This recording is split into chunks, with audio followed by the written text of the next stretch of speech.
Welcome to Trial by Wine. We take a closer look at crimes that highlight how fascinating humans can be. Schmitty, Swanny and Clarkey visit crimes and run them through their jury of three, debating both sides of the case to agree an appropriate, if totally fictitious, sentence.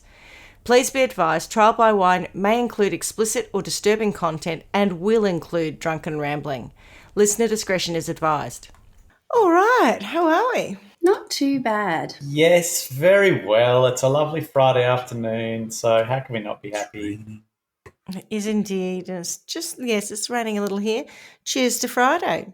Oh, that really does make me giggle because my Cheers to Fridays Friday, are not your Fridays. No, you're probably I have like the day of the week reverse for you. Yeah. Mine is like, oh, now I've got to do all that other stuff with the kids all weekend, all the time. But yeah, Penance. I do remember what a Friday afternoon used to be like. Lovely. And then I remember thinking, Thursday evenings also used to have a certain... Have the sort of setting in of the weekend feel. Yeah. So I'm glad that you're both at that juncture. Have we got any news? I know we recorded, was it last night? Oh, God. It was, probably I have no news between then and now, apart from the fact that I've been madly writing a trial by wine story, but apart from that, not for today, just another one I'm working on. I've just looked at your names. I've finally looked at the screen. Kai Fortune. I was going to do Wiggers, but I thought that would be too much for you, so I thought I'd go with something a bit lighter. Let's see. We're 1 minute and 18 seconds in today and you've already introduced Wiggers.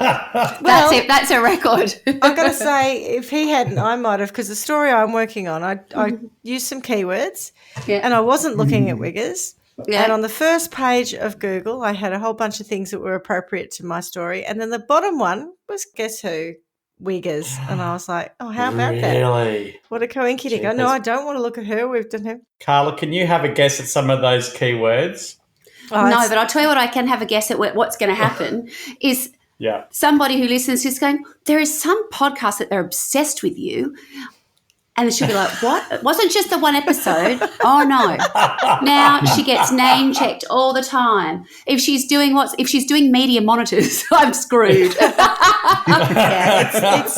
just for clarification, for that one listener that Carla was worried about, as you probably would have figured, it's not that we're obsessed with her. We're obsessed with Carla's response to her name. Yeah, correct. Oh, correct. I'm terrified. Terrified. I wouldn't be.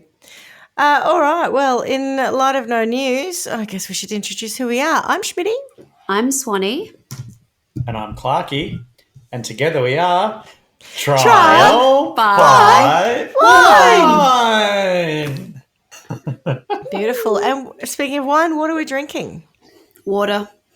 Next. Straight off, right? You don't even try and dress it up. Fancy. No, water. Mango chutney. Oh, nice mango chuts. Well, after our double episode yesterday, I thought we should go a bit slower today because we are going to do 3 episodes, so there'll be some word slurring at the end. So I popped into First Choice and I thought I'll go and have a look at the lower alcohol wines. Yep. And I found one called Sevenly by Sarah Jessica Parker. Now, I'm already in risky territory. What is it with these people? I know, I'm already in risky territory because it's low alcohol. Now I'm going Sarah Jessica Parker. And do you want to hear what it says? Go on. SJP, Sevenly Rosé, is a berry lover's dream. Lighter in alcohol but not in flavour. The palate is bold with a delicious fruit sweetness and refreshing acidity. Made to a unique blend by Sarah Jessica Parker with the fellas at Invivio. So it's fruit juice. Oh, it could be foul. Try it. Let me know. What was the price point like? Is it quite inexpensive because it's non-alcohol? Is it entirely non-alcoholic or just low? No, it's not entirely non-alcoholic. It's low alcohol, is it? It's low alcohol, so it's 7% alcohol. So that's kind of a bit about 5% under, roughly. 5 to 6 under, Yeah, depending. And I'm not a fan of sweet wines, so it's clearly not my too sweet for market. you, is it? It is sweeter than I would like, but it is light. You know, and you've opened it and waste not, want not. No, in the interest, I saw it was Carla price point 2 for $20. So I thought, oh gosh, I can neck a couple of these through the next few episodes and hopefully make the third one in a reasonably good position. Oh, and all within budget. I like it. Oh no, doesn't break the bank. Did you see that little thing that I sent through last night, which is a Kath and Kim who's madly studying? Yeah, she's madly a speed reader. Remember, she's a speed reader. I think the episode that actually do it for homosexuals was my memory of what it actually was for. But obviously, they were using it for the real one, but they were using it for submersibles. And I was like, oh god, that's so me. Whenever I'm doing one of these things, I feel like Kath Day Night. You should do one where you're doing the reading with one hand and the writing with the other, like that. This story makes me, when I've been doing this, like trying to research his story, I feel like I've got the Kath Day Nights about me because, trying to work out which angle to present it to you from. It's like, oh, should I do? Oh, no, and I just found this out. Oh, and I don't know about that. Oh, I do feel a little bit excited. Excellent. Unnecessarily, take a long, probably. Deep breath. Take a deep breath and give us your story. Tell us all about it. Well, I'm going to start off with my sources so I don't forget. And this was not a difficult story to find information on, actually. Once I've sort of found it, there was quite a lot of it was the same, but there's no shortage of references to it. Interestingly, when it happened, it probably was I know it was a big news story, then it disappeared. And that's kind of part of the story is why did this sort of drop out of the public consciousness when it's actually probably as relevant today, if not more so, than when it actually happened. My sources are Vanity Fair, theguardian.com, time.com, old mate Wikipedia, of course, although it doesn't help me a hell of a lot, unfortunately. Oprah Daily, the LA Times, and a documentary series called The Lady and the Dale. Mm. Yes. The Lady and the Dale. And the Dale. Which the Lady and the Dale. The Dale, I know, which I think is sounds like an English title, country. It does. It does. What was the one about the vets 100 years ago? All Creatures Great and Small? Yeah, it's got All Creatures Great and Small. I bet it doesn't really, but or there's some bloke named Dale who refers to himself as the Dale, which would be really the annoying. Dale, like the Chad. Yeah, meet the Dale. Oh, right. Shut up. I had cause to you. remember I had a flatmate in Sydney called Dale that I lived with, and he was quite into porn, and he used to have you've told us about these movies before I've told you, for Edward Penis Hands. Yes, yes. Two Legs a Lamb, yes. and Cyrano de Bergerac, which was the prosthetic penis nose. I already told you about that early on. You have. Whenever I hear I don't know many Dales, but that's the only Dale that I have ever known. And because when you first talked about it, when you said Edward Penis Hands, I thought it was like Edward Penis Fingers. Nope. But it was one big one, not five little ones. Because to get it tied on, or to somehow fix it to that, so your wrist, it was a bit wide there, so it did look like leg of lamb. Leg of lamb. It might also have been Sexy. The penis on that episode that we discussed. Oh, yeah, someone grew that. Yeah, yes. Oh, yeah, the man It was who... Smitty's story. No, it wasn't. No, I think Swanny got it. It was a Channel 4 brilliance. It was one of those where it fell off. Yes. And then he had a new one grown on his wrist, and then it would flop out at inappropriate moments. Got burned on the He stove. burned it on the stove because it kept flopping out. Whacked his grandma in the head when he tried to give her a cuddle. All those things. Yeah, it was very, very traumatic for him. I remember that. Yeah. Oh, the things we have discussed in the past. I know. It's a worry. It's a worry. That's what it is.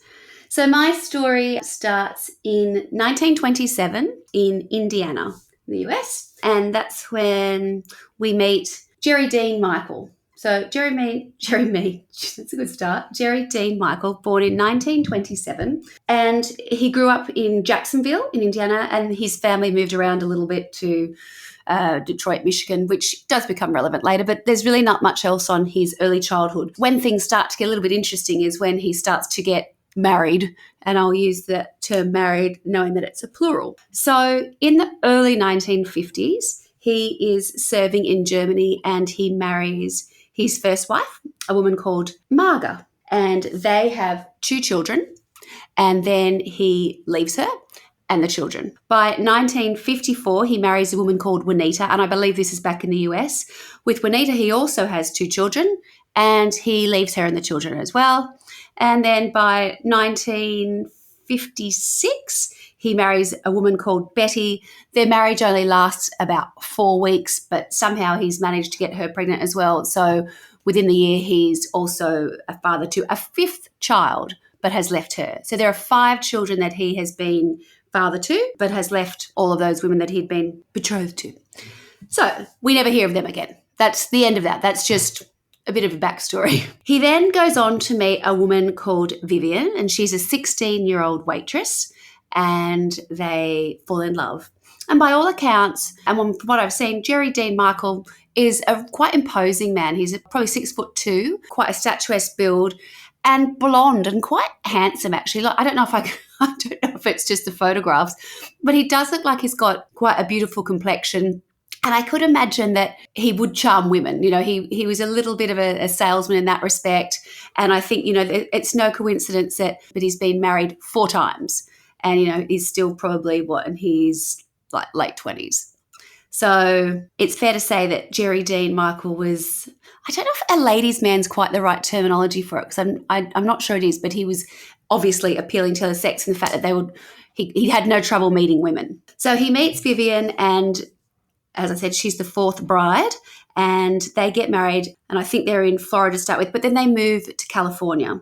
And at this point, we start to realise that not only has Jerry Dean Michael acquired a number of wives, he's also acquired a couple of misdemeanors with the law. Things like just, you know, writing bad checks, fake IDs, a lot of stuff. Gateway I know. crimes. I feel like we've covered this time and time again. All these little things. Sure.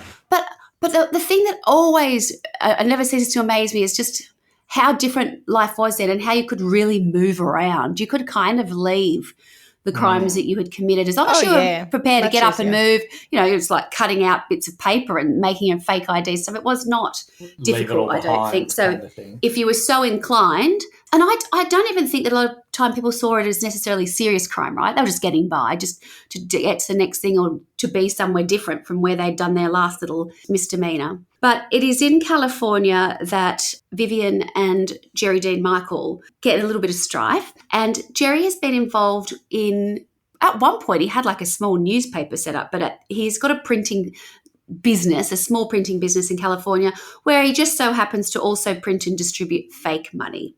So it's on counterfeit charges that he is arrested. But of course, he and Vivian decide to jump bail, and they, of course, but okay, on the lam, you know, which I'd never heard of before. I had even now it just tips off your tongue. Yes, I've actually written on the run, but I've on the run. But I guess you could also they're on the lam. So off they head across the US, and it's fair to say that they kind of literally pinball from one side to the other. They just move around. But whilst they're doing that, they end up with a tribe of 5 children. Of their own. So not the 5. On top of his other children. Oh, so wow. So the 5 that have come before Vivian and the ex-wives, we don't hear of them again. But something works, right? With Vivian and Jerry Dean Michael, they are all their biological children. Vivian has given birth to all of them. Their existence is anything but the norm. So in interviews that I've seen with the children, they knew things were a little bit different for them. What they were absolutely exceptional at was moving quickly. I've seen the daughter interviewed, and she said they could be out of their place within under 5 minutes, and they would move to the next place. And basically what they were doing was they'd move somewhere so they didn't have to pay rent. They'd be there for a period of time, and then when, you know, the bills would come in, off they'd go. So they were, you know, avoiding paying rent. They were, you know, probably doing little bits and pieces on the way. That the kids never went to school. They were homeschooled. But they were a really tight-knit group. And it is my understanding that the children knew that their father was a criminal and that's why they were on the run. So I think the kids were kind of not necessarily part of the criminality. I don't think that they were at all in many respects, but it wasn't shielded for them. They knew that to stay together, that's how it worked. So the kids would know what to look for if a car was slowly, you know, following them, or something was outside for a little, you know, someone was parked outside longer than they were. The kids were really finely tuned to that. So they were kind of like this travelling family of, you know, right, what's next? She reckons they moved, you know, 30 times. They just never stopped. Was one of the classes that they taught in homeschool how to not get caught, or how to move in less than 5 minutes? It must have been. I suspect that there were quite a few periods that were actually interrupted by something along those lines. Like, actually, we'll interrupt this maths lesson for we've got to go. Yeah, hello, right. World, there's a song to be singing. Come on, let's move out. But so the children adored their father, and well, when I say the children, I'm basing this on one particular interview, but I think that the kids genuinely really adored their dad, and they had a slightly different relationship with their mum. Their mum, I think she was a little bit, not quite as much fun as dad, and probably the daughter, a bit stressed. They had to move every 5 minutes. Too busy popping out babies. Right. Yeah, I think, and imagine exhausted. her existence. She's homeschooling. Her husband's, a little bit, I'm sure. They're on the lam. Yeah. She keeps having more children. Jeez. Yes, dad's very popular and mum is mum. But where this gets particularly interesting is that when they're moving around and they're spending a lot of time with their dad, he starts to change his name and start to say to the kids, would you be comfortable with calling me this? Would you be comfortable calling me that?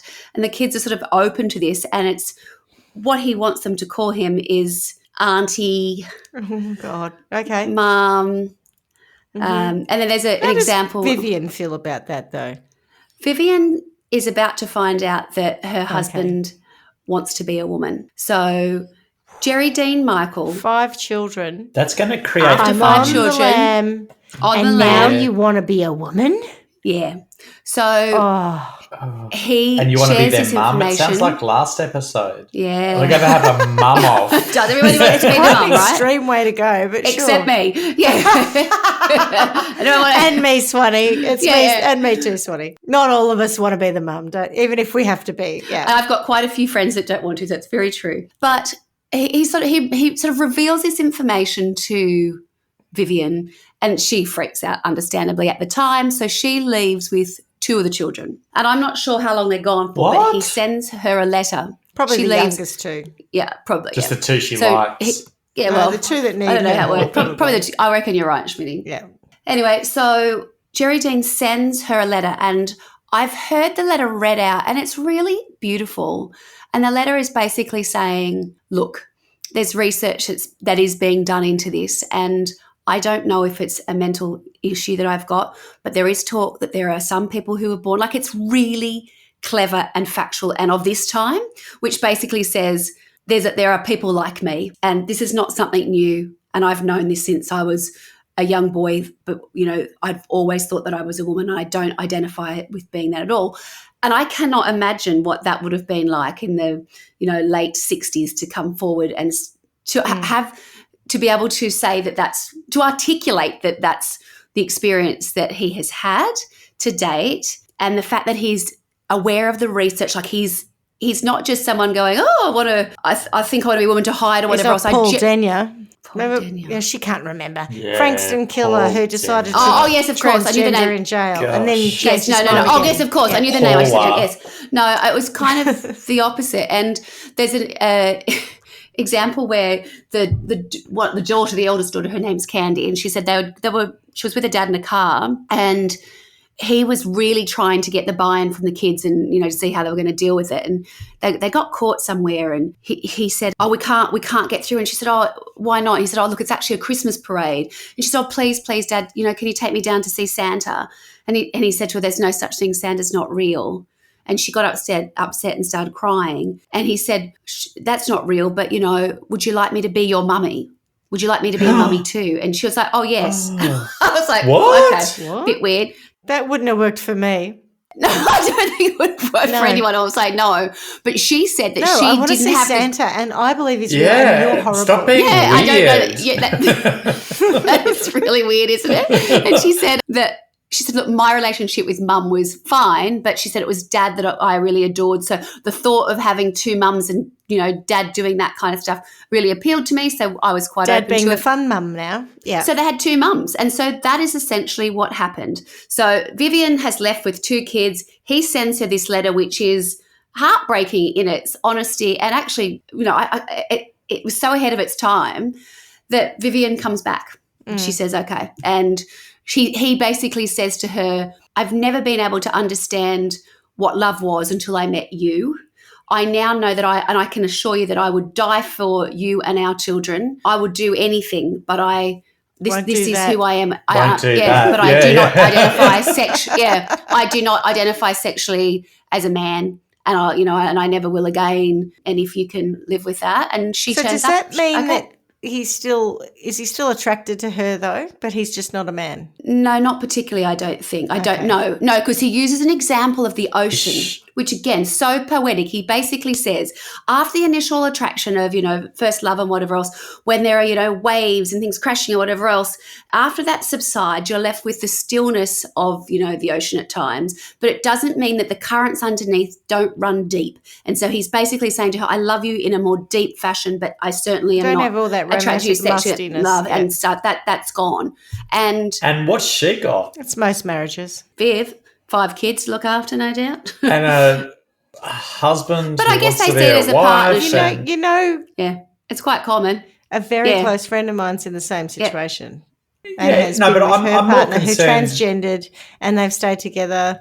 Yep. And they make it work, and they've been together, 25 years or something? Yeah, I've heard of it before. But what I'm saying is I'm more concerned about whether she is still attracted to him rather than him to her, because she's not changing. He's changing. What does that make her feel? Does she go, and I'm not judging it, I'm just interested to know, does she go, yeah, I still love you, or I just think it would be good if we all stayed together for a family, or, what's her motivation?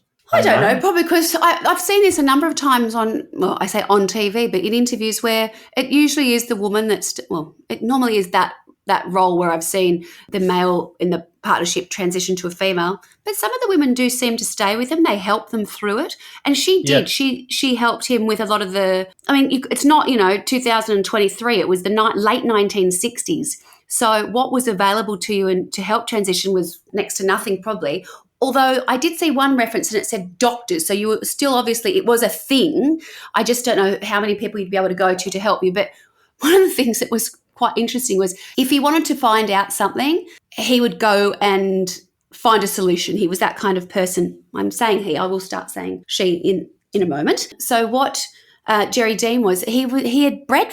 Do you breed fish? Is that the right word? Yeah. Yes. Yes. He'd had everything. It's like, when we meet all these people in these stories, that, at one point he had a pet shop. At one point he'd done this, they'd all done a million different jobs, had a newspaper, had a pet shop. They just go from one thing to the next, go and move somewhere else and try something different. But in breeding the fish, he realised that if he'd given them hormones that they spawned. So he started going to a vet to get the hormones that he used on himself. So he was basically administering, is that the word? Yeah, turning himself into a horse. Correct. Yeah. So a lot of the stuff he was doing was trying to work out medically what things he could leverage to make him more female. He did go to Mexico, which is, as again I understand, was quite a thing that was quite common, to have a boob job. I think it still is quite so common. Go anywhere now. Yeah. Cheap. What do they call it? Cosmetic. Yeah. Holidays? No, what's the expression for it? Yeah. There is a... there's a word for it, but yeah. It's where you travel for the purposes of having bits done. Yeah, is it something tourism or... Yes, tourism, that's medical tourism? Tourism, yeah. Something like that. Yeah. It's big in Turkey too, I think. A lot of people it is huge. There's forever a story going, I went to Turkey to get my teeth done and now I've just got these little... I've just got one tooth across the front of my face. When we were in Turkey, there were people everywhere who had bandages in different places around their face. Yeah, and plugs, hair plugs. Plugs in their hair, just, all kinds of things. It was so common. Whilst he was transitioning, the family was still moving around. So on the lamb. On the lamb. So there's a lot going on for these kids, really, isn't there? And Viv. There's a lot going on. Stability. Yeah. I'll tell you what, they're going to the homeschool of real life. Absolutely. Don't know how good their maths are, but they're street smarts. Whew. Here's a little quote from the letter that he'd written to her. In a letter attempting to explain what she was going through, Jerry wrote to Vivian, I'm not a man anymore, at least not in the sexual sense, if I ever was. Ultimately, it was a love letter stating, I'd walk through fire for you and the kids. So she returned home. And then their dynamic changes and they become sort of nearly sisters and they call themselves sister-in-laws. And what they do is they do a lot of tests. And again, I've seen this on other things that are, much more modern. modern times, more contemporary, where the two of them would get dressed up as women, obviously one of them being needing a bit more help, and they'd go to clubs and they would test things out on how, what was working, what wasn't working. And they were even doing it with the kids. So with the kids, they'd have them, like in a grocery store or whatever, and one of the little girls would walk up and she'd be like, Mom, Brian's hitting me, like in something that would be so normal that you'd normally see to gauge people's reactions. Where were they at in terms of his transition? Like people buying it a little bit yet? Are they totally freaked out? Because I think by all accounts, and having seen pictures, I think most of us would identify straight up that there was something there. But that's where we're at. Is that part of the human behaviour class? Yeah. I think in many respects it really is probably a little bit more acceptable to a family, certainly with 5 kids who have been homeschooled and whose whole life story is about pretending and moving on. And, they do that thing where I think we've talked about it before, where they'd go to like a cemetery or look in the death notices, find out who's died, right? Well, we can use that identity, send off. But they were doing that kind of stuff. There's a lots of fraudulent. Today we're doing Fraud School 101, kids. Yes. I'm so I think intrigued as to the classes that they held. Open up the obits, kids. Yeah. Exactly. Today, we're not going to do the crossword. We're going to do the obituaries. But do you know what I mean? I think it would lend itself to this idea of going, oh, well, now Dad's going to be a mum. And I don't think the kids could necessarily understand it at the time, but it'd be probably a very different story if it happened in my house tomorrow. Do you know what I mean? It might be not quite so, okay, let's see what we can do. I think you're right. I think there's an element of not setting up for it, but there's so much extreme oddness, difference in the way they've already managed their lives. They're not looking around at other people going, but they're like the ex, and therefore we should be like them. They've been trained into a world that's different anyway. Jerry Dean Michael becomes Elizabeth Carmichael. And for the sake of the rest of the podcast, I will probably refer to her as Liz because that's what she was known as. Elizabeth chose the name Elizabeth based on dear old Elizabeth Taylor, of course, who she saw as beautiful, rich, popular, strong, talented. She was a big icon at that time, so that's no real surprise. And so Elizabeth Carmichael and Vivian, I don't even know what Vivian's surname would have been by this point, but, off they all would travel together and go around. They just were doing it as they had been previously, but now that they had 2 mums, and they called them both mum, although I get the impression that when they start talking about Vivian, I think they started calling Vivian by name, so that Vivian, although they had 2 mums, I think she was more of this, strangely, because she was the mum, more of an aunt figure, or the mother, the sister-in-law. It was all a bit weird. No, it's a bit odd. Who was it, Anne? Was it Anne? It definitely, I was thinking about that. Like Anne's the ousting of the actual biological mother. Correct. Okay, so that sort of sets us up to the backstory of where we're headed, which is going to be, we must have a crime, right? It is a trial by wine. So far there's been lots of little ones, but nothing, nothing that we've got to the lady. Now we've got to get to the Dale. Dale, correct. Yeah. And let me get you to the Dale. So in 1973, Liz Carmichael was working in Los Angeles at USMI, the United States Marketing Institute. Oh, God. And she had been sort of, I guess, taken under the wing of a PR/sales guy whose name I've totally forgotten. Don Draper. Sal Scheisman, I can't remember what it was. But he really saw Liz for kind of what he/she had always been, a bit of a salesman. Like she could talk to anyone about anything, very charismatic, real presence. Because remember, she's 6'2". I think someone said she was 200 pounds. So she was a big presence and nothing wrong with that. No. But, she was just really, she drew attention to herself, but she was able to talk to people. And so it's very interesting. No one was walking around, as I understand it, saying, oh, Liz used to be a man. At this point, it doesn't even seem to come up. She's just getting on with it. And I think if people have an initial kind of moment, what's happening here, she's on to the next thing. She's talking about opportunity. Had you going, and she had real charisma. Really quickly, I think. Great that charisma. You even thought about it. Lot to say, very confident. And I've heard her quoted as saying, and it's very true, she'd often say, I can do anything a man can do. And I'm like, well, she's absolutely right. And she knows that for a fact because she's actually been, both sides of that sort of gender equation. So she would often leverage that, I think, to sort of know how to speak to men or how to speak to women, because she was trying to speak to who they were. Yeah. What would happen at the United States Marketing Institute? It sounds like Acme. I don't know why I'm thinking. Yes, it's like that. So people would come to them with inventions. Oh. And they'd say, we've just made this. What do you think of that? Oh, it's the innovations catalogue. Correct. It's that kind of thing. So this is 1973 we're talking. In California, things are happening. It's exciting. You can only imagine, all the different things that were coming across their desk every day. And it's here that she meets Dale. And Dale's actually a man who has invented a 3-wheel car. Liz her imagination is totally captured by this 3-wheeled car. And all I can think of is the Gogomobile. Do you remember that ad for... Gogomobile, yeah, I do. Gogomobile. I'm looking for a part of my Gogomobile. GGO, that's it. What was the yellow pages? It's not the dart. They always think it's a dart. The dart, yeah. And truthfully, the car, the Dale, doesn't look massively different to the Gogomobile or whatever it is. The Dale is what they start referring to the car as. And that is Liz's idea. It wasn't called that. It was just, prototype XYZ or whatever else. But Liz's imagination is what she wants to do something with it. She sees that there's a real opportunity here to revolutionise the car market. And what's really important is what is happening at this time. So we're now in 1974, and she is now going to launch her own automobile company. Why it is so relevant, it is the height of the Middle East oil crisis. Right. So what's the value of the Dale in this market? Yes. Yeah. It's because it's not like people are not trying to save the environment. Do not even think that's what's on anyone's agenda. All the footage that I've seen with people being interviewed at the time on the news is people are furious that they have been inconvenienced by this oil crisis where, they were either running out of fuel, the cost of fuel, correct, if it was there.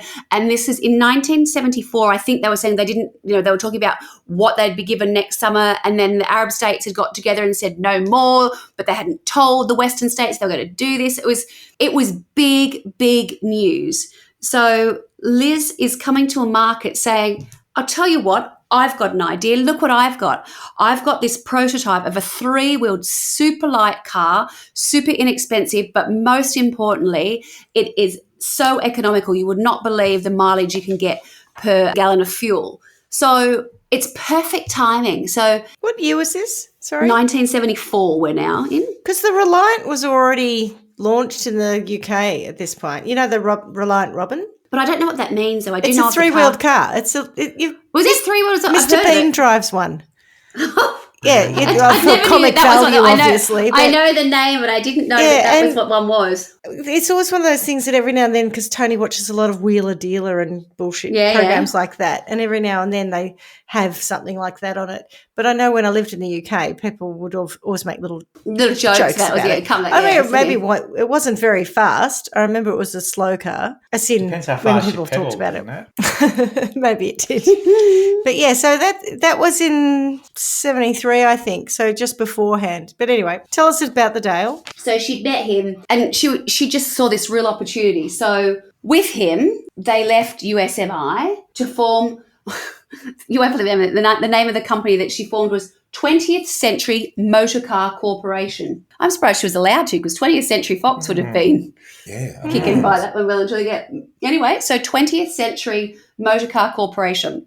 And I've seen her daughter interviewed, and she talks about the fact that they had this really quite flash showroom on Ventura Boulevard. And she said, look, at the time, she said, they were really sort of high-end businesses were there. It wasn't like she was in some back block. So I don't know how she got the funding initially to do that. But from the get-go, she was out there promoting this product and, basically selling people a dream solution, in some respects, to what was a heightening crisis and a real concern for everybody who owned a car. It was becoming impossible and totally unaffordable to fill your tank up and be able to drive around. It was becoming, we've all been in situations of cars. If your car doesn't have fuel, you're not going anywhere in it. Correct. No. So she was really able to tap into that. So she used her charisma and her, sort of her bombastic nature to sort of really get out there. And she was so confident. And when she was talking about it, she'd absolute salesman. She'd be out there, promised that, it was not long after, I think, there'd been a recent space mission, and she was saying, we're using the same materials that were used on the nose cone, so that when I don't think it was a space shuttle, but the spaceship, I can't remember what it would have been called, a rocket at the time. That was pre-space shuttles, wasn't it? Yeah, when rocket, it came back to Earth, a rocket, that it didn't, implode as it came through the atmosphere. She was making claims like this. So people were like really interested, and she was getting people who were genuine engineers and that really excited, because they were like, actually, if this works, if we can make it work, this is going to revolutionize not only the motor industry, but we're going to really stick our fingers up at the big guys in Detroit, which is what she often claimed. She's like, Ford, General Motors, we will show them they've got us by the balls, and they're building heavier cars that require, and it's true. You think about the size of US cars, vehicles. huge, Yeah. super heavy, more fuel. Everything was more, bigger, more consumption, more pollution, more this, And so by contrast, the little yellow Dale looked quite futuristic. I wouldn't necessarily say sleek and sexy, but I could imagine it'd be exciting. And so she started selling options to people to get first ones off the manufacturing line, because at this point it was still just an idea, okay? So they were obviously doing the testing. So she had a research and development lab that she called, which was off-site, that wasn't on Ventura Boulevard, and they would do lots of things there to see what was possible and wasn't possible. But it wasn't long before the cracks started to show, and it was apparent that what was happening is all the people that she had come in, a lot of them, like there were some people that were ex-NASA and ex-this, ex-the other, they'd turn up on a Friday afternoon and she'd pay them all in cash. She'd have all this cash, because what she was doing was she was taking people's down payment, which was, $1,000 or whatever else, and she was saying that she was making on average, $30,000 a day who would just turn up with cash, and that's a lot of money in those days. And so she was paying everybody in cash, but she just had all of their imaginations so excited with what the possibilities were. And people who were, genuine, they weren't fools, a lot of people who worked for her. They had worked for big companies, and they were so excited by the possibility of being able to make this work. It was only when it started to become apparent to them that it was really a marketing exercise and her PR sort of machine that they started to have a few concerns. And, when they'd say to her, hey, can you not say that? Can you not say that this is indestructible, or it can't flip, or it can't do this? All these claims that she was making to sell it, you start to realise there's an element of a con man, con woman at play, and it escalates. So all the things before, all the little petty crimes that had led Jerry Dean through that ping-ponging across the US, it's all just starting to come out just at a bigger level. And she has a real profile now. She's in all the marketing collateral. It's interesting, she's not shying away from the fact that she's this big woman standing in front of the Dale. She's a big part of the image, because she spoke to people who weren't big business, who weren't perfect and perfectly formed or whatever else. She was talking to people who... Ordinary people, normal people. Ordinary people who went, you know what? That's the American dream right there. Look at her. Yeah. She's up there having a go. She's going to make it better for us. She's telling the big guy, hang on a tick, we can do it better. So she had a huge following, and it was, lots of people were really, really excited by it. Not everyone, however. Surprised me. One of those people, what are they? Oh, God. Or corporations? No, not even. It was a journalist. Oh, tricksy journos. So the journalist, and this is what's quite interesting, the journalist, they were, when they were AKCA, how they have like those little initials, like, in the US, they've like got 4 little initials, and they were sitting in this like little newsroom, as they always do. But, she was so open to being interviewed. She's always being interviewed, always got this, fantastic patter about, I was just a poor farm girl who grew up in, I think she said Ohio, whatever else. That was all a lie, and I did engineering at University of Ohio. Again, all things that could be checked, all bullshit. Yeah. But again, I have seen it referenced somewhere else that they said when people transitioned, they tell them to create a whole new backstory. So this was her whole new backstory, and she was really buying into it. So she could sell it. It would only be if you really went to check, and why would you at this point? That's it. Why would you bother? Why would you at this point? However, sitting in a newsroom looking for stories or whatever else. There's a journalist who I'll go on to name him in a moment. He and I guess his producer or whatever else are watching another journalist from their station interview Liz Carmichael. And she says something and they laugh and they say, oh, I actually think that they were laughing initially, and this sort of does come out later. They were laughing at her because of what she looked like. So that piqued their interest. They were the only people that I've actually seen referenced out of everything that went, there's something a bit odd there, but they didn't say that. There was something that didn't quite sit right for them, these two men. Anyway, so from that point, they went, why don't we go down and interview her? So down they went and they interviewed her. And sure enough, when they did that, they started to think that something wasn't quite adding up, and some of her claims were very, very bold. And the interviewer is a gentleman called Dick Carson, and he has a rather famous son called Tucker Carlson. You may have heard of him, Fox News. It's kind of implied at the time, but they don't really explore it until later, which is they had an issue with her as a starting point, right? That was a problem for them. Let alone, the fact that she might have been taking on money on people. They were like, that doesn't fit my version of a woman. Wrong. You're too much. You're just too much. So I think it's the two things combined. I actually think i.e. like the transgender is what drove they were really focused on getting her. Correct. Yeah. I think that was really what sat behind it. Is it a dislike or a question about the authenticity of the individual? Both, I actually think. Right. Okay. Yeah, I think that the both would go hand in hand. Certainly, it became dislike, and initially, it was kind of like, they had reason to be suspicious. Do not get me wrong, but I think that the way they went about it and the way they talked about it, just their vocabulary and stuff would suggest it was a little bit like that. On a day-to-day basis, the family thought things were going fabulously. They had never lived in a house for that long. The kids had actually been in one home for more than a month or so. Wow. They were seeing their dad a bit less because he was so busy, but he would always make time to take them on a picnic. And he sounded just like a fabulous dad, like on a Saturday night. Yeah. Oh, God, yes. That's all right. Their mum,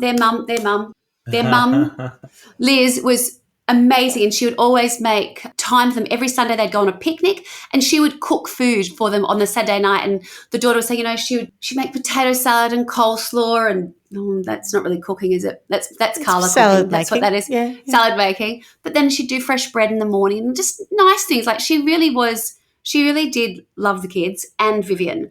And Vivian was her, I think, receptionist. And so they would say they were sister-in-laws and whatever else. So they worked together. So I don't know how old the kids were by this point, but someone must have been looking after them at home. I think they had some other aunties in the picture. But to the outside world, Liz was a woman going somewhere. She had this amazing prototype of the Dale. The family were happy. It was all kind of going quite nicely, but the cracks were beginning to show, and it was particularly beginning to show in the research and development lab, where the people who really knew what was going on were starting to come forward with questions that couldn't be answered. And sometimes there wasn't enough money. The money was starting to become a problem. So did they say things like, really? You're going to steer it with a off-shelf, Atari controller? Whoa, oh my God. Or is that too soon? Shit. That's quite soon. Yeah, I knew what you were talking about there, yeah. $10 off-market game controller. You're going to steer it with that? Anyway, so the people that were in the know and who did understand were looking around saying, why are there so many songs about extra rainbows? People here? That, like she now had security guards. There were people that were like mafia type people in there. So there was, it got quite. Why there were mafia people there? Mafia. They don't know. They don't know. But that escalated quickly, yeah. I think it's where there's cash, where there's money, where there's the interest of something that, someone's potentially making some money. She was quite often, and there's not a lot said about it, but she was quite often in meetings with mafioso type characters. Looking. A lot of the engineers, and that would say, look, people would come in. Look, I didn't feel necessarily in danger, but I did feel threatened by these people, and I don't know why they were there. They would come and they would go. They'd always be in meetings with her. It's like working at Dad's factory when I was young. Yeah. She ended up with bodyguards. So the kids knew that she had bodyguards, but she called them her drivers, but she did have people looking after her. And I guess it was just with the sheer amount of money that was coming into the place at different times that was the case. But then all of a sudden, the money started to dry up at the research and development part of the setup. And they were saying, hey, this isn't working, that's not working. And what is our timeline? You're saying you're going to go to production in 1975. That's next year. We're not there. What's going to happen? So they decide to have their prototype test. And the prototype test will be done on December 31, 1974. So that's all within a year. Like, a lot has happened in really quick succession in a very short period of time. All these things, her meeting Dale Clift in 73, launching 20th Century Car Corporation in 74. We're now at the back end of 74, and she's like getting so much pressure, of course, because she's taken all this money. She needs to have something that's going to work, right? Got to deliver, honey. Absolutely. And it's also at this point that they find out that there's potentially some interest in Japanese. They're coming to town. They want to see a prototype. And it's interesting because you start to hear what the different engineers and different, players are saying. Some of them are saying, look, at the end of the day, the thing's just got to move. Just make it go straight forward. That's all we need to do to show that it moves at this stage. We don't need to get ahead of ourselves. Whereas someone like Liz Carmichael's like, just get the thing moving, make it work. We've got to put a show on, right? She's not really that bothered by how it works. It just has to work. Make it work. Yeah. Yep. So on the day of the test drive, the prototype is brought out, the little yellow Dale, and things start off swimmingly. They achieve 45 to 50 miles per hour in terms of speed. Oh, that's good. It was one of them described it, said it sounded like a BMW. It looked good. It sounded good. And whilst it was just running straight, things at that speed, things were great. But there were two guys, one driving and a passenger, and the driver decided to kind of push it a bit. And when he pushed it, I think he was sort of on a corner. It ended up on one side, and one of them's shoulder was hanging outside, like nearly on the road. And the other guy was having to keep himself in. So it didn't quite go to plan, and it looked dangerous. Were the Japanese there for that? Yeah. The Japanese did not go for that. The Japanese left. The Reliant also would tip because it had its single wheels at the front of the car. Yeah. But in the Dale, the wheels at the back. So you can imagine if you turn, you've got nowhere for the back of the car to go but out and fall over. Yeah. I mean, interestingly, you would have the thought guy that Dale, who designed it, might have, check this out. I don't know that Dale was massively involved at this point. But he designed it. What was it? Just a picture he drew when he was a kid and thought, this is futuristic. I'll just take it to Innovations Catalogue and see if they'll make it for me. I'll just find So what then became quite interesting is whether or not the driver was trying to sabotage their efforts. So I've seen the driver interviewed, and he says, of course, when we got back to the shop, I didn't have to try. I didn't have to. It didn't drive. It needed to be shown because what she was claiming was wrong. I didn't intentionally do it. But, I didn't need to intentionally do anything. It did it itself. It wasn't roadworthy. Whereas there were a whole host of other people who were so dirty with him. They were like, oh, my gosh, you've destroyed our whole livelihood, our best chance at this. How dare you do that to us? So it was not a great experience. And I'm sorry, I won't do that. I won't test it. We'll roll it out. And how many people will get killed as a result of us not testing it properly just so that you people could be happy?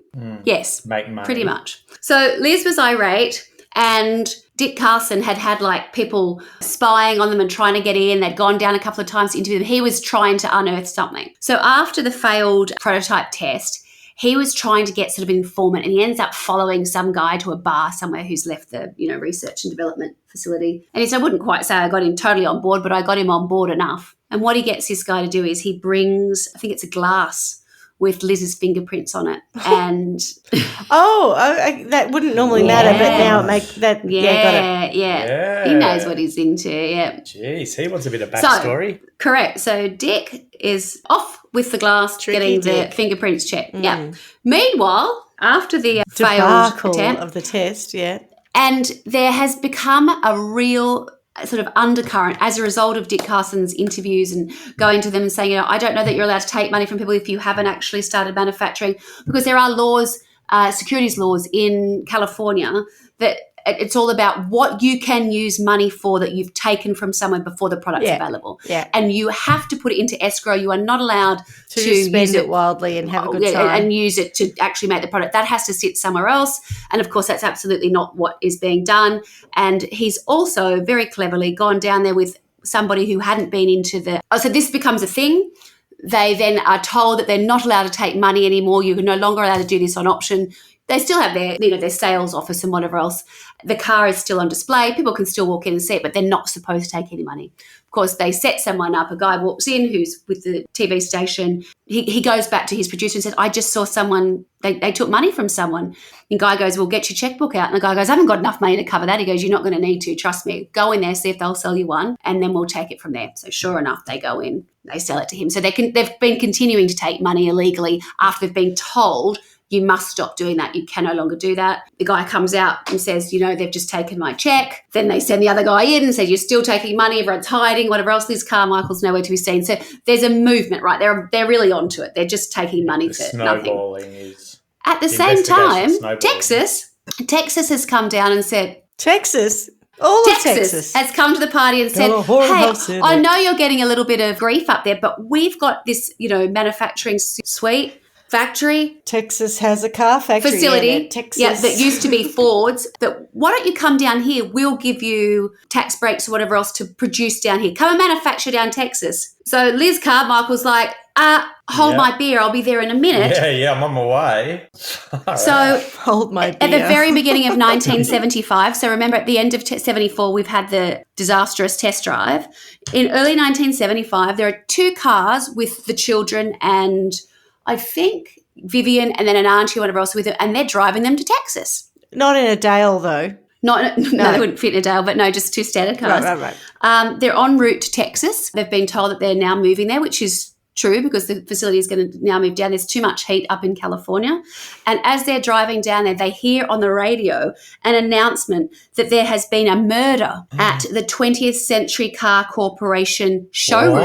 Oh, my God, what? So they're in absolute panic. They think, oh, my God, Liz has been murdered. Oh, my God, Liz has been murdered. Because they know nothing. There's no detail. It just says there's been a murder. They then arrive in Texas. And when they get to Texas, who should be there but Liz Carmichael? Liz Carmichael had actually flown out of Los Angeles to Dallas and wasn't at the car showroom when the murder occurred.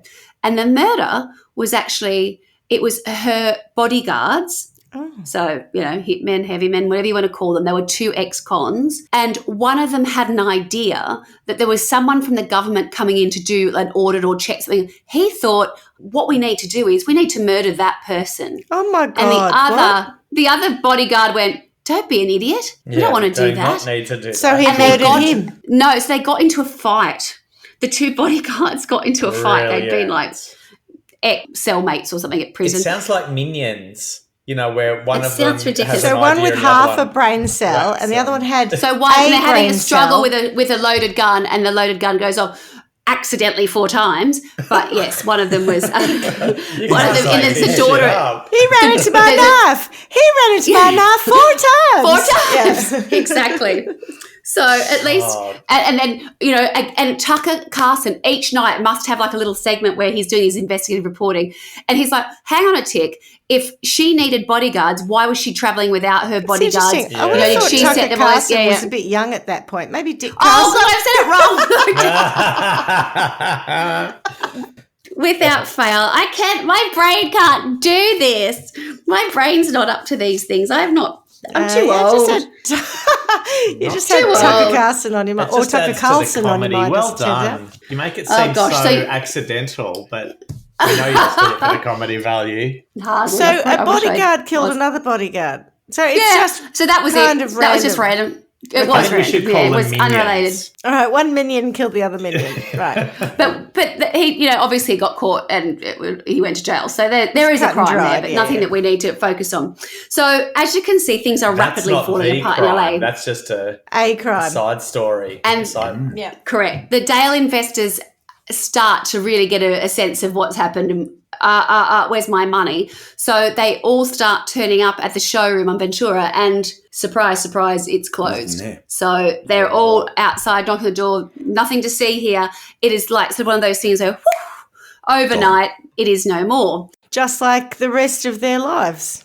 Meanwhile, down in Just Texas, like Jerry. Liz Carmichael has got sort of like a hero's welcome. They've welcomed her with open arms. Liz is here we go. They're excited by the fact that, the Dale, the sexy Dale, it's arrived in Texas. It's going to be ours now. California, didn't handle it very well, but we are. Well, anyway, that's how things start. And they don't last like that for very long because they have, she has a facility outside where they're holding the Dale. And the district attorney and some of his cohort go down and take a look at it. And as he describes it, he said, well, it looked like a toy kit car, a large toy kit car at very best. He said, without Liz being there to sell it and, extol the virtues of, lower... To oversell it. Correct. That making indestructible, lightweight.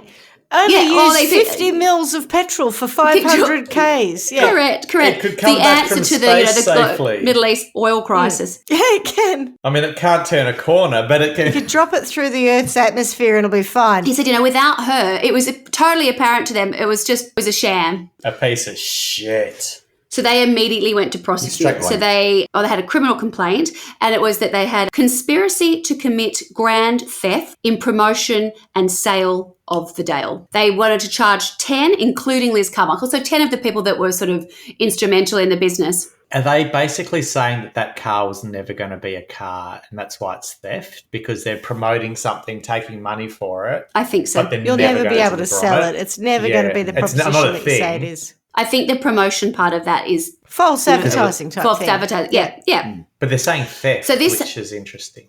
So they're taking because they're taking the money for the promotion, money. Yep. They're just calling bullshit on her. Did they ship the prototypes down to Texas? There was only one. That was there. That's what they'd seen. So the prototype that they'd seen in Texas, that was when they went and had a look at it and they went, this is... Piece of shit. Shit. Yeah. They had a look at it and it was really apparent without all her, smoke and mirrors and all her charisma. What a load of shit. Nan would have been the first one, wouldn't she? You can't drive that. What a load of old shit. But you can't underestimate Liz. She knows how to act and she knows how to act quickly.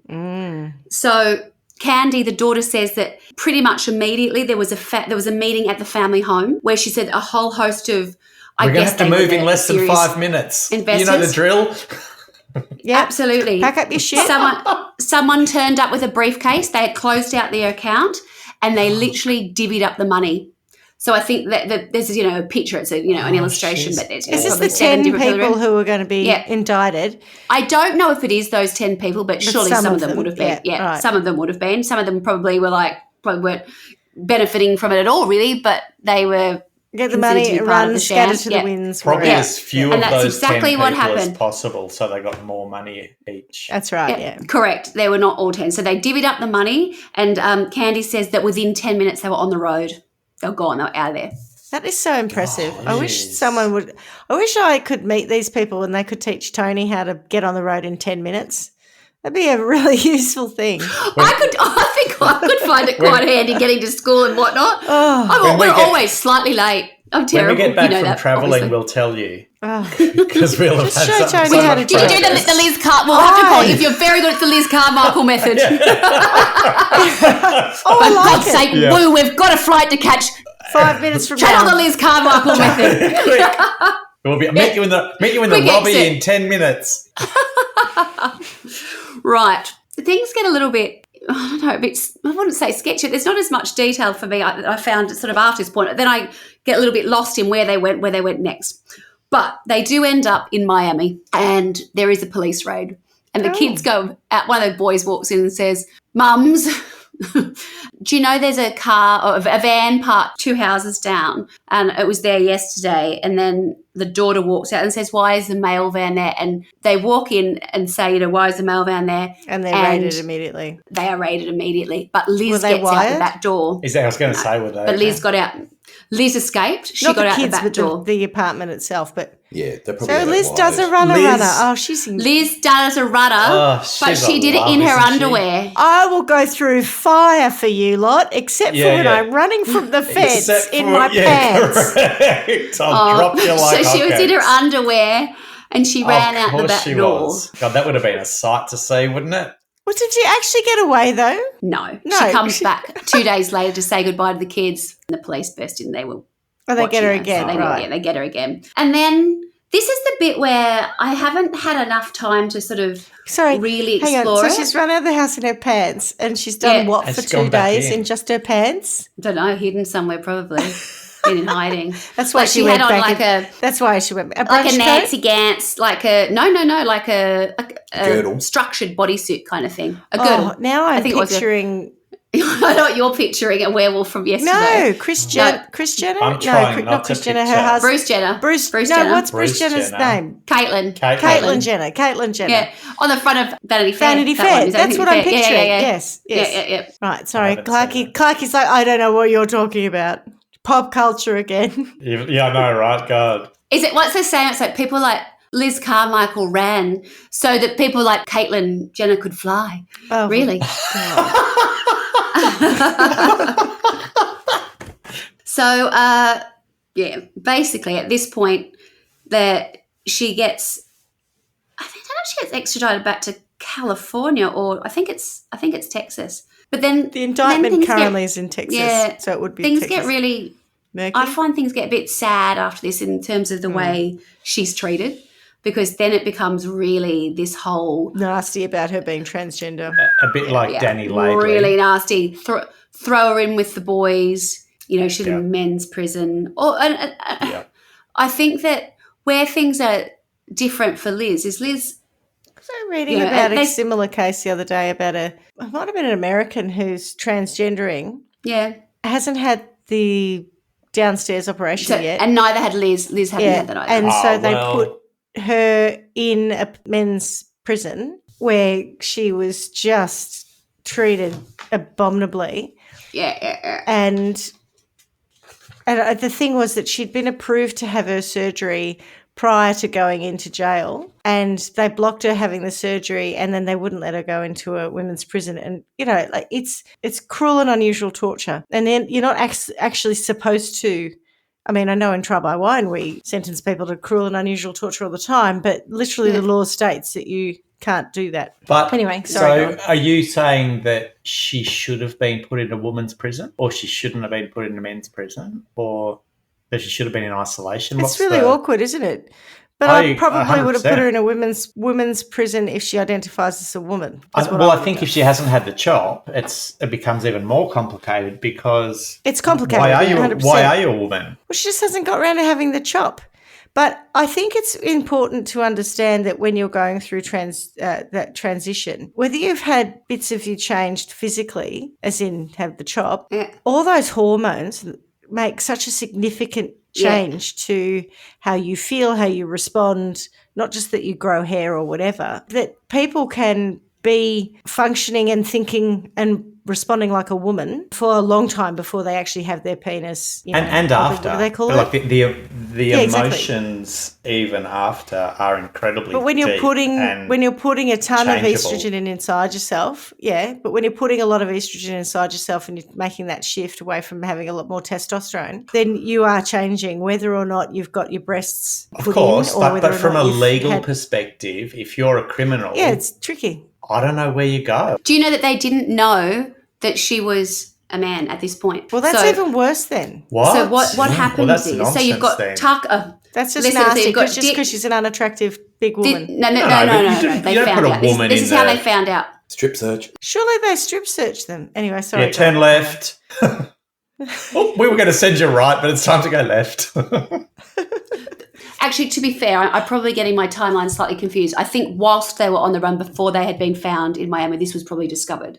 And what happened was the authorities in Texas found Vivian's brother, and I think he was up in Illinois or somewhere, and they got in touch with him and they went to visit him, and they walked in and he had always known he really, really liked Liz, and he'd said, look, I'd got into a little bit of trouble with, tell me what's the name, what was his name first? Jerry. Jerry. They got into trouble early on, and he protected his brother-in-law who was younger, and he totally took the rap for something, so he saved his brother-in-law. So they always had a pretty solid relationship, and when he transitioned to Liz, they went to visit the brother-in-law and say, look, Vivian called and said, look, something's changed. I mean, there was always something changing with these guys. They had all these ways that they would communicate and stuff. Yeah. So they went to visit the brother-in-law, and he saw Liz a number of times, I think, and was kind of pretty okay with it. And as he said, because it was someone in my family and I saw it firsthand what it meant to them and how it actually played out, he said,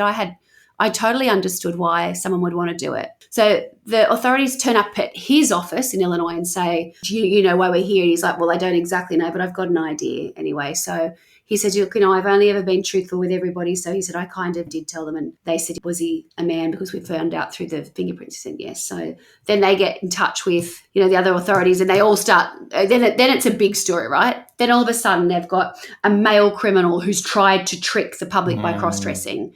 And that's where the narrative really starts to change. I saw that coming, yeah. Yeah. And, when they had gone into the homes, when they had raided their places, they'd found padded women's garments. They'd found gender transition-related reading material. They'd found letters from Liz to Vivian, all these things. And so I guess that's why when they went to visit Vivian's brother, that it was all sort of like, yes, it is true. And then, the authorities and media uniformly portrayed Liz as, someone who was really, she really is a he, was a title of a 1975 People article on the scandal reflective of the Times tone, which alternately portrayed Carmichael's trans identity as a lie and a perversion. He evidently derived as much pleasure from his tightrope walk between sexual identities as from his numerous scams to relieve the public of loose cash. So that the two became intertwined, and in actual fact, the thought that people had, you could imagine any man who thought he'd been tricked by this person who was actually a man pretending to be a woman, it caused this real outrage. And she was treated terribly by not only the authorities, but certainly by the media. But with all due respect, she's treated a whole lot of people terribly as well. So maybe there's a little bit of comeuppance. Oh, absolutely. And this is the thing that becomes an issue in how they deal with it here and now is the trans community. A lot of people weren't aware of it and of this story, which is quite remarkable, really, that somebody who is, transitioning in that era had such a huge profile, right, and had this amazing story. So, and what they say is once people realised what it was all like, oh, it's all awful, and then it was just shut down and it's just, left to be just a distant memory. But the problem that they have is she committed crimes. She did the wrong thing. She was, absolutely a criminal. But what they're trying to do is separate the two and say the journey as to becoming a woman doesn't make you a criminal. The criminal part of it is robbing people. Yeah. She's not a fraud because she's transitioning. Extraordinary she's story. A fraud because she's That's right. She's a fraud because she's robbing people at the Dale. She's and she's flawed, and but it's just interesting, I guess, that that there's this story of this person that when people are fooled, you just go, how did that happen? I mean, honestly, you look at it. I'm sure you've both had a look at the picture. I've had a look. I don't Pretty know. Obvious. Yeah, but I was thinking about that, and I think it's just about the time. Like, we are very accepting now. And so, I went to a 21st birthday last year, and there were 4 young people there who hadn't transgendered, but they didn't identify. They were non-binary, and they were wearing whatever they chose to wear. And I think I might have mentioned at the time, for me, I don't have a problem with people who might be born male who have decided that they want to be non-binary or in point of fact want to transition to being a female wearing women's clothes. I have a problem with them wearing awful clothing from the op shop that looks shithouse. If you're going to appropriate my gender, do it well, please. That's what I always say. That old adage. Whether it's gender or culture, whatever, just do it properly. That and what a load of old shit. Yes, that's right. But going back to originally what I was going to say is I don't know how many people would have been walking around either not identifying as being non-binary or at the time, right? So at the time, right. So you're walking around. It's 50 years ago. Yeah, it's 50 years ago, and you look at these people and you would have just said, that's an odd-looking woman, but you wouldn't necessarily have immediately thought that was maybe something else and now it's a woman, which is probably what we think now. Our brains will look at that and go, something's not right. Oh, okay, I've adjusted. I get what's going on. I can move on. At that time, people wouldn't have had that same regularity of that sort of reaction. So might not have been looking for it either. But I also, true, well, exactly, right? So I think it's an interesting thing, Swanny. Do you think Dick Carson fancied her? No, I just think it was the opposite. I just think he really despised what she stood for, and because she wasn't what she said she was, as in not a woman in his eyes. She's always a woman to me. There's a quote here, and I have said his name incorrectly the entire time. It was Carlson, not Carson. So Dick there you Carson. go, people. Right. Dick Carlson. We know Tucker who we're Carlson. talking about, Dick. Right. Tucker Carlson and father Dick Carlson. It says here, this attracted the attention of LA TV station KABC reporter Dick Carlson, who admits in The Lady and the Dale that he and colleague Peter Noyes were always bothered by the fact that she looked like a man, and it propelled their interest. So that's where it started, Peter Noyes? Peter Noyes. Noyes. Right. Unless I said that incorrectly as well. So yeah, it bothered him. Better read. You don't look right. Yeah, and that's where it's. And once he started on that thing, he knew that if he was able to sort of make that, the reveal, and sure enough, he'd called the University of Ohio, no record, Liz and there was Carmichael some other place she'd said she'd gone, I don't know, somewhere like Miami or something to get an MBA. None of it. So he would call her and say he was getting closer and closer all the time. He knew what he was onto, I think. But of course, when he found out that Liz had been Jerry, what he did was when he went to air the night that he was able to reveal it all, he had the picture of Liz Carmichael, and then he transitioned it to like the black and white mugshot of Jerry Dean, and so he named her. Yeah. In this day and age, you'd call it dead naming. Yeah, when you refer to a person who's identifies and's got a new name, you're not meant to talk about their old name anymore. It's called dead naming. Yeah, wow. I think I might have dead named. I think you kind of possibly needed to in terms of switching time. So I wouldn't worry about it. It's not like – I think dead naming is more offensive when you do it like you, Shapander, have changed and I keep calling you by your old name because I don't want to be called myself Carla anyway. I want to be Shapander. Yeah, no, I'm going to just call you Carla no matter what you want because I can't get my head around it. I'm going to dead name. I don't care. Yeah. Oh, fair enough. The end of this story is actually there's really not a great deal to it because there's not a lot of information on it, which is so strange. She went to jail. Yeah. We don't know. Men's jail. Yeah. Did she ever get into a women's jail? But I don't have a lot on this, so I've got following accusations of financial impropriety at the 20th Century Motor Car Corporation, Carmichael was charged with 31 counts of grand theft, fraud, and corporate security violations. She went into hiding. So that suggests to me that she didn't go to jail. So she went initially, right, when they had arrested her, but she must have gone out and bail or something. Does that mean you escape, right? Yeah, something. Yeah. And I think she was missing. And it wasn't until 1989 where there was an episode of Unsolved Mysteries which detailed the fraud behind the Dale, for which she was a wanted fugitive. And this sounds like I'm making it up, but guess where she was found? She was found in a town called Dale. What? And she was a florist, yeah. Roughly 2 weeks after the episode aired, a tip from a viewer led police to Dale, Texas, where Carmichael was eventually found working under the alias Catherine Elizabeth Johnson at a flower shop. She was arrested, extradited to California, tried and sent to prison. She served 18 months in a men's prison, despite having been recognised as a woman by the courts. And see, that's the problem, right? If the courts have recognised you as a woman, she should have been sent to a female prison. Well, how does that happen, though? Don't the court sentence her? I don't know how that works. I don't understand the judiciary. Yeah. We'll need someone to educate us on that, I think. Liz passed in 2004. She had cancer, but I believe that the last years were spent with her family. So what a life, man! What a wild ride! What a ride, right? So that is the story of Liz Carmichael and the Dale. Ta-da! Wow! Would you care to sentence? I will. Go on. Okay. Well, you're quick off the mark there, Schmitty. For me, a lot of this could have been avoided if Dale hadn't taken his decent bloody car stupid design to the innovations catalogue that was the 20th Century Motor Car Corporation. Oh, no, it wasn't even that. It was the marketing company he took it into. And it didn't even work. He hadn't even tested it out. I think Dale was reprehensible. No one's pulled out Dale in this as being the problem. So I am going to sentence Dale to some kind of endless driving around with Mr. Bean in the Reliant Robin or the Regal, which was a little less stable. And he can just drive around the country roads of England with Mr. Bean because it falls over on occasion. It doesn't go very fast. That would do my head in. It'll do your head in, but also he'd be frustrated because this is a 3-wheel car, but it's not his 3-wheel car. That's my sentence. Ah, right. Is he the only one you were going to sentence? I don't really. I mean, yes, I know that Liz was a fraudster. Clarky's going to take Liz down. Yeah, he probably is, but she's in my sights.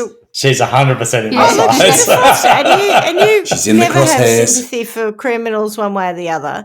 I do feel that she's got off quite light. I mean, the male prison for 18 months would have been bad, but she got off pretty light because she ran off. She's skipped bail. She's hidden away. Really, but mind you, that was a lifetime spent just running away. So, I mean, I couldn't imagine how you live like that, but they did anyway. So I don't know. I don't really care. You've got to be able to separate the issues of her sort of personal life with what she did with her criminal life. That's the hard. I mean, she was a fraudster and she went to jail for it. Did she kill anyone? No. Did she make her body? Here's one that I think she might have done. She made her bodyguards so paranoid that they accidentally killed one another, or one of them killed the other one. So, probably I'd find her responsible for that in some way, just if you want to make it worse. Maybe put her in between the two bodyguards while they're having a biffo. And then she gets a bit of a thump from Minion 1 and Minion 2 because they didn't sound very bright. There's a lot of recording of her voice and she talks a lot of shit. Like it really is that thing. I hate to say it kind of nearly reminds me of Donald Trump a bit where they say it with such conviction and you're just like. Entrepreneurs.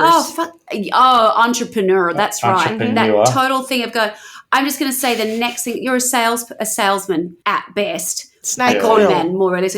Correct. And none of that endeared me because, there's part of it which is, oh my God, she's a girl boss, look at her. Yeah. And for those things I can go, yeah, good on her. Like, she was really prepared to put herself out there. But maybe I'd be prepared to put myself out there if I was just going to bullshit to you all and make up these fantastical claims which sound enticing. If I had to work with the facts and the reality, I don't know that would be as sexy, as appealing, as exciting to hear. So, she's working with, her imagination and whatever she can come up with. There was an ad that I saw that it had the car like on an angle saying it was basically headed to space. That's the kind of thing, it's like, we're headed to the stars with this kind of stuff. People were buying into that. It's just a lot of bullshit. Do you think that she ever thought, like there was no point that she thought it could be successful? Oh, no, I think she thought it was going to be successful. I don't think she went into it initially going, this is going to be I'm just going to make money out of it. I think that's an important point, right? I thought she thought that they would make it.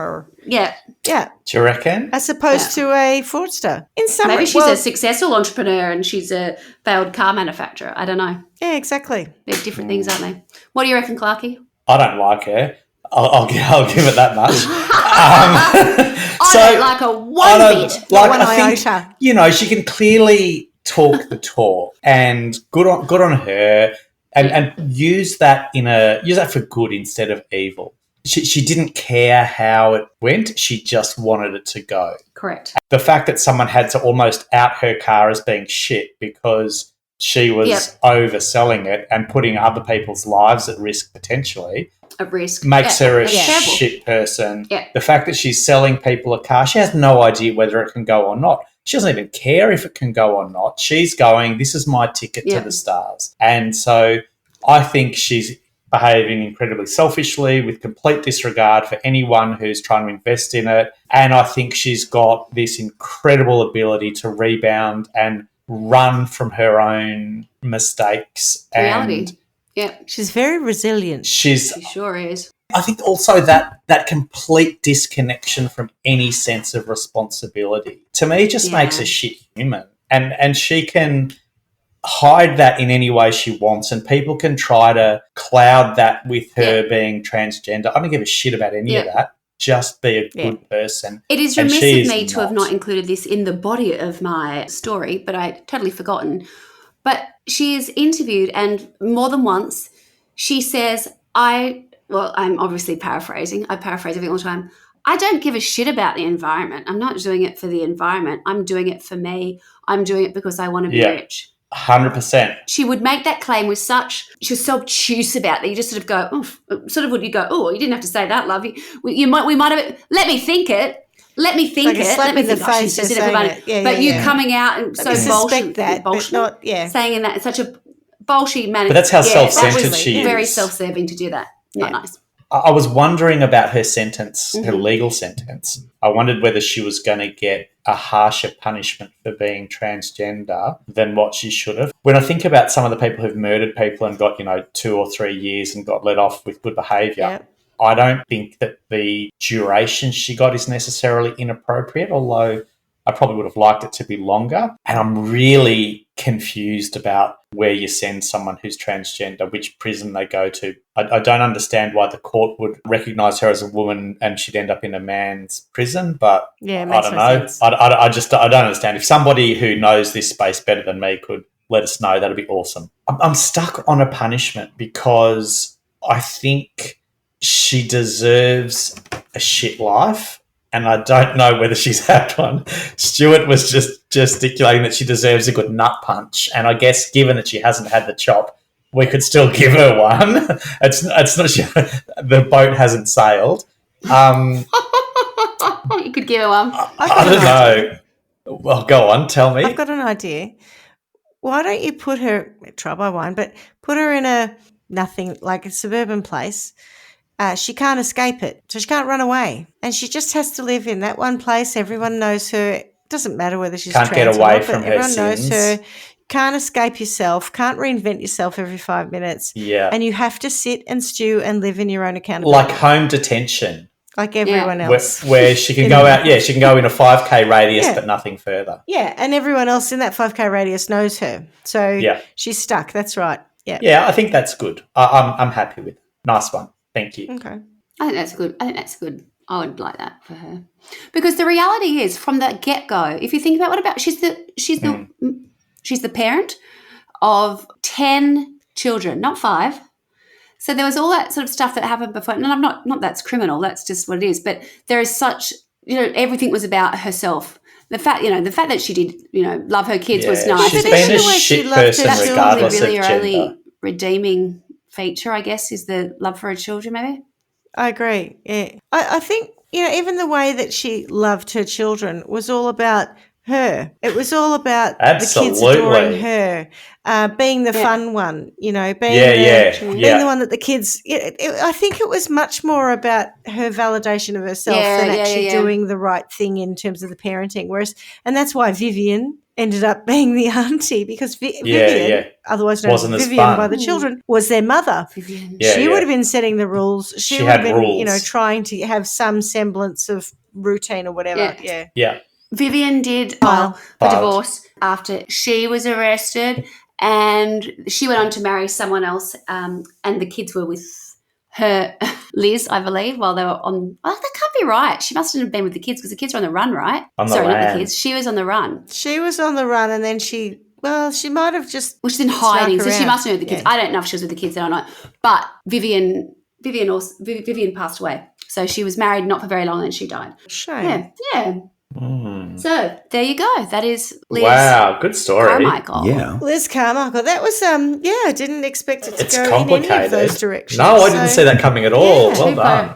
That was me doing my cat day night, doing my trying to follow it. I'm like, trying to map it out, going, oh my god, I'm cat day night doing that scene. Oh my god. Very good. Stressful. Funny. Oh. Well, it was a tricky story, but well done, I didn't think Swanny. it was going to be, and that was the problem. It got trickier and trickier, and there was more and more detail as they were going into it. I was like, I haven't got time for the detail. Just enough. Give me a wiki, for God's sake. Absolutely. The wiki was weak. That was a weak wiki story. You can always tell when it's weak wiki because I'm like all over the shop, cat day nighting. No, you did a good job. Thank you very much. It was nice. It was different. It was unusual. Well done. And as we say every week, miss you already. Ciao. Thanks for listening to Trial by Wine. You can contact us at trialbywine@gmail.com. Please rate, review and subscribe to Trial by Wine on Apple Podcasts or wherever you get your podcasts. If you'd like to support us, you can become a patron at www.patreon.com, Trial by Wine. or visit our website www.trialbywine.com to donate to us. Your support will help us cover many more cases and apply wacky sentences. We really appreciate you listening and hope you tell everyone about us. Our cover art is by John Christo and music is by Beauchamp from Pixabay.com.